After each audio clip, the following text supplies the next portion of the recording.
кайра бир аз кайтабыз дагы.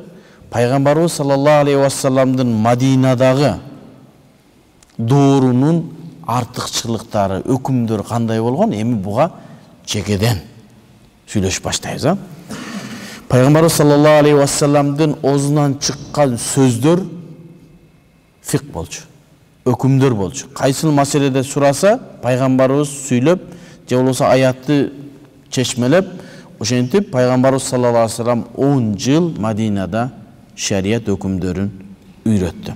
Ошон үчүн биздин пайгамбарыбыз саллаллаху алейхи вассалам эң биринчи муджтахид.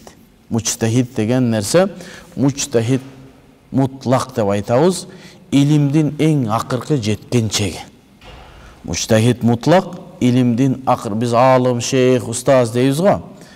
Илимдин эң акырына жеткен чеги бул муджтахид мутлак деген. Муджтахид мутлакка жеткен ислам тарыхында 30-40 ушу тегерегинде гана алым бар. Пайгамбарыбыздын сахабаларынын арасында 20-га жетпеген 15-тин тегерегинде гана сахабалар муджтахид мутлак даражага жеткен. Себеби сахабалардын бардыгы эле алым болгон эмес. Азыркы мезгилде биздин Кыргызстанда канча алым бар? 7 миллион эл боло турган болсо, пайгамбарыбыз Кыргызстандагы алымдар бир 20-30-дун тегерегинде алымыбыз бар, башка көзүбүзгө кое турган. Демек, бардык адамдардын алым болуусу мүмкүн эмес. Сахабалардын доорунда деле мына ушундай. Дыйкан сахабалар болгон, бизнесмен сахабалар болгон, жихадка чыккан, согуш менен жүргөн Халид ибн Валиддей сахабалар болгон, анан илим алган сахабалар болгон.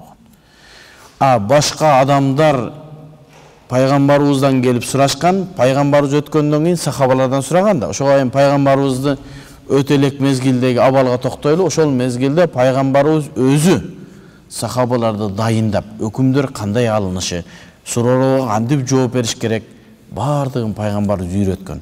Ошол сахабалардын арасынан 20-га жетпеген гана адамдар муджтахид мутлак даражага жеткен. Алар гана, ошолор гана пайгамбарыбыздан кийин маселелерди чечкен. Азыр бизде айтып атпайбы? Салафтын жолун ээрчийбиз, китаба сунна. Билесиңерби, китаба суннадан сахабаларда түздөн-түз алган эмес. Сахабалардагы Курандан түздөн-түз өкүм алган эмес. Ошол мезгилде өзүнүн алымдарынан, Абу Бакырдан, Умардан, Усман, Али, Абдуллах ибн Мас'уд, Зайд ибн Сабит, Муаз ибн Джабал, Абу Муса ал-Аш'ари, Саад ибн Аби Ваккас, шундай фатва Абу Хурайра, Айша радиаллаху анхум. Мына ошо окшогондордон келип сурашкан.